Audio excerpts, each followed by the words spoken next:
BJP in दिनों झारखंड सरकार के खिलाफ खूब हमलावर नजर आ रही है।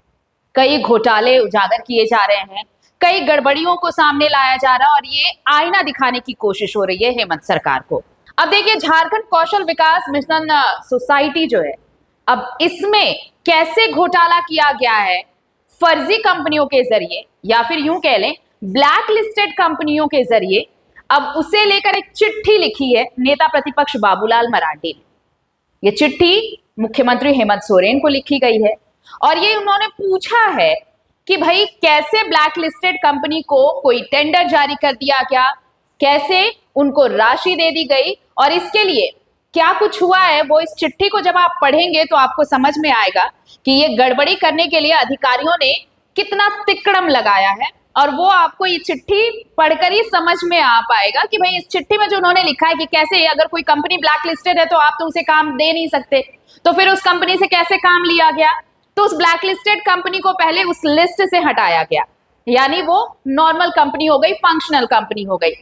फिर उस कंपनी से काम लिया गया, राशि दे दी गई कंपनी को और वापस उस कंपनी को ब्लैक लिस्टेड कर दिया गया और यही उन्होंने इस चिट्ठी में लिखा है। अब थोड़ा सुन लीजिए क्या कुछ लिखा है, बाकी तो आप पूरा पढ़ेंगे ही, मैं थोड़ा बहुत जो है वो मैं बताती हूँ। इसका मुख्य मुख्य बातें, इस चिट्ठी में जो मुख्य बातें लिखी हैं उन्होंने, वो मैं आपको बता देती हूँ। सबसे पहले तो विषय समझ लीजिए। उन्होंने लिखा है, माननीय मुख्यमंत्री जी,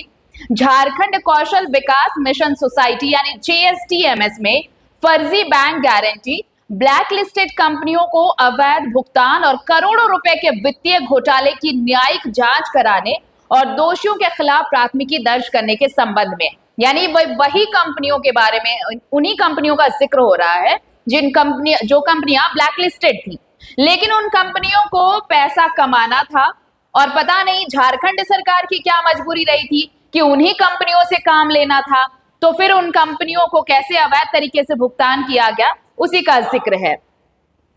आगे लिखते हैं, झारखंड कौशल विकास मिशन सोसाइटी से संबंधित जो तथ्य और दस्तावेज हमारे सामने उपलब्ध हुए हैं वो राज्य में वित्तीय अनुशासन, प्रशासनिक जवाबदेही तथा भ्रष्टाचार के विरुद्ध सरकार की प्रतिबद्धता पर गंभीर प्रश्न चिन्ह खड़े करते हैं। उपलब्ध अभिलेखों से प्रतीत होता है कि फर्जी बैंक गारंटी देने के आरोप में ब्लैकलिस्ट की गई कंपनियों को नियमों की अनदेखी करते हुए पुनः ब्लैकलिस्ट से बाहर निकालकर करोड़ों रुपए का भुगतान किया गया और बाद में उन्हें फिर से ब्लैकलिस्ट कर दिया गया। ये पूरा प्रकरण एक सुनियोजित वित्तीय अनियमितता और भ्रष्टाचार का गंभीर मामला है। इस संबंध में आवश्यक दस्तावेज आपके अवलोकनार्थ संलग्न कर भेज रहा हूं और ये आप पूरी चिट्ठी आप देखिए, उन्होंने क्या क्या पॉइंटर्स जो दिए हैं वो उन्होंने उसमें मेंशन किया है और आखिर में ये लिखा है कि राज्य की जनता ये जानना चाहती है कि फर्जी बैंक गारंटी देने वाली कंपनियों को करोड़ों रुपए का भुगतान किन परिस्थितियों में किया गया और इसके लिए जिम्मेदार लोगों पर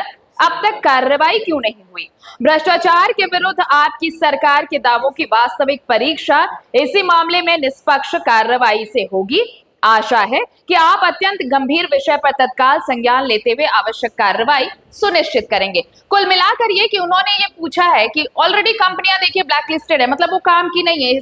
फर्जी बाड़ा है, फर्जी बैंक गारंटी। देखिए ये जब पूरी चिट्ठी आप पढ़ रहे होंगे तो आपको समझ में आ गया होगा।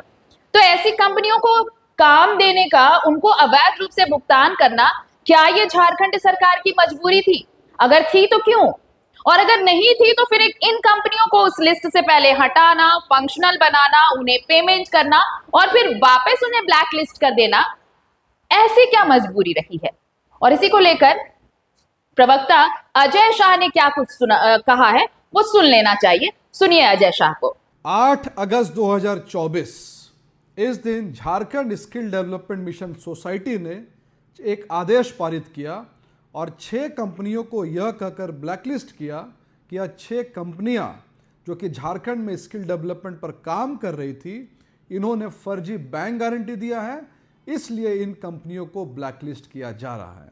लेकिन 2 महीने के बाद यानी कि 14 अक्टूबर 2024 को एक नए मिशन डायरेक्टर श्री शैलेंद्र लाल आते हैं और एक नया आदेश पारित करते हैं कि लोक हित में, in the name of public interest में इन कंपनियों को ब्लैकलिस्ट की सूची से बाहर किया जाता है और ब्लैकलिस्टिंग से हटा करके इन कंपनियों को विभाग द्वारा लगभग 55 करोड़ का पेमेंट दिया जाता है और फिर से अगस्त 2025 को इन कंपनियों को ब्लैकलिस्ट की सूची में वापस से डाल दिया जाता है। यानी क्रक्स यह है कि पहले आपने कंपनियों को ब्लैकलिस्ट किया, फिर ब्लैकलिस्ट की सूची से बाहर निकाला, फिर उनको करोड़ों का पेमेंट किया और फिर वापस से ब्लैकलिस्ट की सूची में डाल दिया गया। संभवतः पूरे देश में ऐसा यूनिक घोटाला, ऐसा इनोवेटिव घोटाला पहली बार हुआ है जहां ब्लैकलिस्टेड कंपनियों को थोड़े दिन के लिए ब्लैकलिस्ट की सूची से बाहर निकाल करके पेमेंट करके आप वापस से ब्लैकलिस्ट कर देते हैं। इस पूरे महाघोटाले में, इस प्रकरण में झारखंड नेता प्रतिपक्ष श्री बाबूलाल मरांडी जी ने मुख्यमंत्री जी को पत्र लिखकर यह मांग की है कि इस पूरे महाघोटाले में तत्काल एफआईआर दर्ज हो और एफआईआर दर्ज करके इस बात का पता लगाया जाए कि इसके पीछे कौन कौन से सफेद पोश लोग थे। जब फर्जी बैंक गारंटी के मामले में पूर्व उत्पाद सचिव श्री विनय चौबे जी जेल में हैं, तो श्रम विभाग के पूर्व सचिव और वर्तमान सचिव पर सरकार इतनी मेहरबान क्यों है? और साथ ही साथ इस पूरे घोटाले के मास्टरमाइंड